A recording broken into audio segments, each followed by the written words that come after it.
Oh, what a wonderful world this would be if we all open our eyes to see He is all that we need right now, and we can all come together somewhere, somehow. All the other human beings, most of them, they are blindly following their parents. The Christian, he is a Christian because father is a Christian. The person is a Hindu because father is a Hindu. Most of the Muslims are Muslims because their fathers are Muslim. This atheist is thinking his father, his parents may be religious, but he does not believe in the gods which his parents worship. Most of the atheists, we realize, have become atheists because they believe in science and technology. These people think that science has advanced so much, we don't require any scripture, we don't require any religion, etc.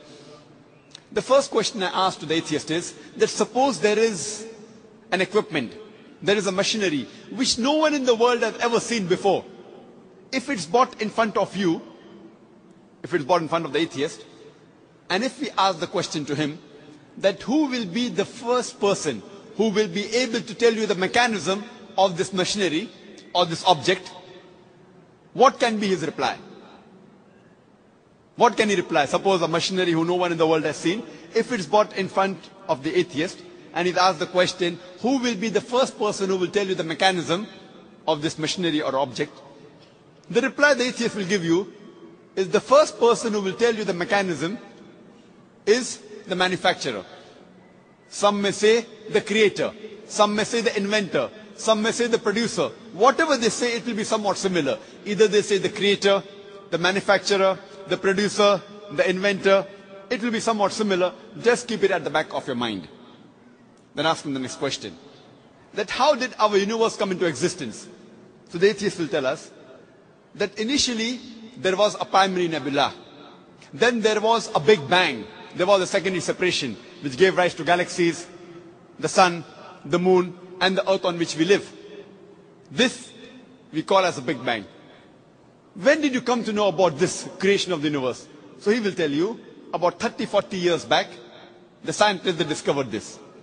You ask him the question, but what you're talking about the Big Bang is already mentioned in the Quran, in Surah Anbiya, chapter number 21, verse number 30, which says, Avalam yaral lazina kafaru. Do not the unbelievers see anna samawati wal arda kanat ratkan fataqnahuma, that the heavens and the earth were joined together and we clove them asunder. What you're talking about the Big Bang is already mentioned in the Quran 1400 years ago. Who could have mentioned that? So the atheist will say, maybe it's a fluke. No problem. Don't argue with him. You continue. The light of the moon, is it its own light or reflected light? So the atheist will tell us that previously we thought the moon has its own light. Recently we have come to know in science, recently means 100 years back, 200 years back, we have come to know that the light of the moon is not its own light but a reflected light. The Quran mentions 1400 years ago in Surah Furqan, chapter number 25, verse number 61, that blessed is he who had placed the constellation in the sky and placed therein a lamp, a sun having its own light and moon having reflected light or borrowed light. The Arabic word used for moonlight in the Quran is munir or nur, meaning reflected light or borrowed light. Who could have mentioned in the Quran 1400 years ago that the light of the moon is not its own light but reflected light, which we have come to know recently? The atheist may say, your Prophet Muhammad, peace be upon him, maybe he was an intelligent man. Don't argue with him. Continue. The world that we live on, what's the shape of this earth on which we live? The atheist will tell you, it is spherical. When did we come to know? So he will tell us, it was 1597 when Sir Francis Drake, when he sailed around the earth, that he proved that the earth was spherical. But the Quran says 1400 years ago, in Surah Naziyat, chapter number 79, verse number 30, Wal arda ba'da zalika dahaha. And thereafter, we have made the earth egg-shaped. The Arabic word dahaha, one of its meaning is the earth is an expanse.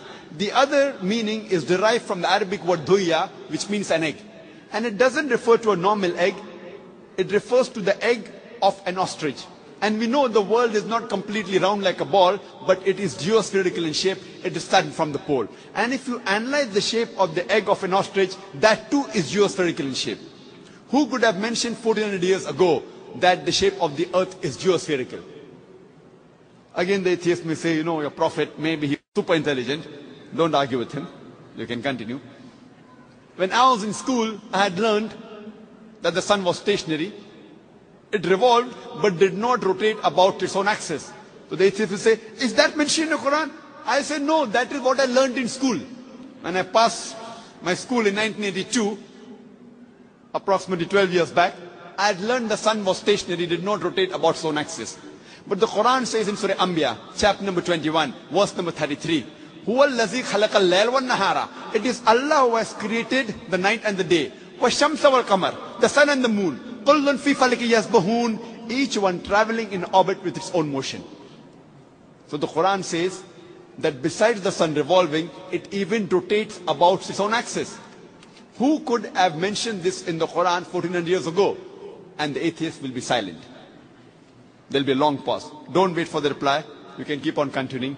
Today, science tells us that the universe is expanding, which is mentioned in the Quran 1400 years ago in Surah Dhariyat, chapter number 51, verse number 47. The Quran speaks about the water cycle which we learnt in school. It was Sir Bernard Palissy in 1580 who first described the water cycle, how does the water evaporate from the ocean, forms into clouds, moves into the interior, falls down as rain. This water cycle is spoken about in great detail in the Quran in several verses. In Surah Az-Zumur, chapter 39, verse 21. In Surah Rum, chapter number 30, verse 24. In Surah Hijr, chapter 15, verse 22. In Surah Mu'minun, chapter number 23, verse number 18. In Surah Nur, chapter number 24, verse number 43. In Surah Rum, chapter number 30, verse 48. In Surah Araf, chapter number 7, verse number 17. In Surah Furqan, chapter number 25, verse 48 to 49. In Surah Fatir, chapter number 35, verse number 9. In Surah Yasin, chapter number 36, verse number 34. In Surah Mulk, chapter number 67, verse number 30. In Surah Tariq, chapter number 86, verse number 11.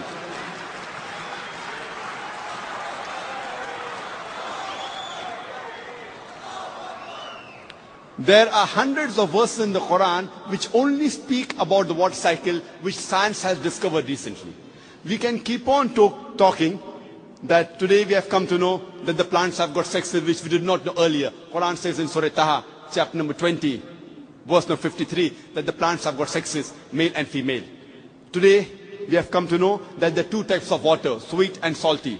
And there is a barrier between them, which is mentioned in the Quran in Surah Furqan, chapter 25, verse 53, and Surah Rahman, chapter 55, verse 17 and 18.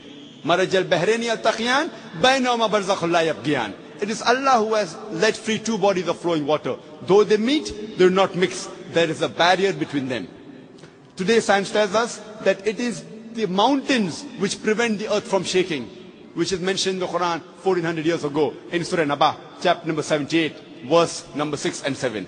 The Quran speaks about biology, that we have created every living creature from water, every living thing. In Surah Anbiya, chapter 21, verse number 30, Quran mentions this 1400 years ago. The Quran speaks about zoology, about the lifestyle of the spider in Surah Ankabut, chapter 29, verse 41. About the ant in Surah Namal, chapter 27, verse 17 to 18. About the bee in Surah Nahl, chapter number 16, verse 66, 68, 69.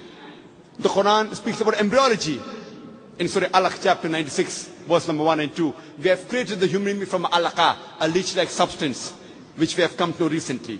The Quran speaks about embryological stages in Surah Mu'minun, chapter 23, verse number 12 to 14. You can go on talking about the scientific points. There are more than 1,000 verses in the Quran which speak about science. After every scientific fact, you ask the question, who could have mentioned that in the Quran?